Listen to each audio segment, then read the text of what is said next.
government in Western civilization trying to figure out the delicate balance between taking care of the debt, which we've talked about an awful lot, and taking care of growth, trying to revive the economy. Great Britain just went into a double-dip recession, and now Ed Balls, who's a shadow chancellor of the Exchequer over there, is demanding that Cameron and Osborne apologize.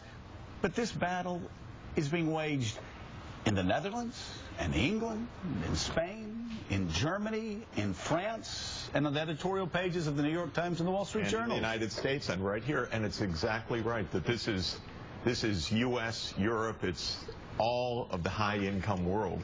Japan, same issues. Basically, globalization's changed everything. You have the rich world growing slowly. You have the emerging economies growing fast. Everything has been turned upside down. There's a story in the Wall Street Journal today that America's big companies have created a lot of jobs, but overseas rather than in the U.S.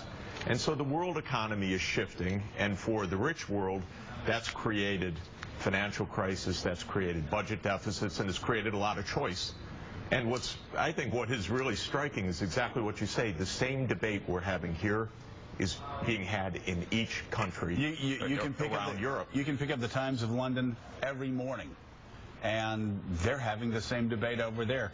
Now, do you see, and I'll go to Dan Senor next for what I suspect will be the other side, do you see Great Britain's and Cameron's experiment with austerity being the reason why Great Britain is suffering through a double-dip recession?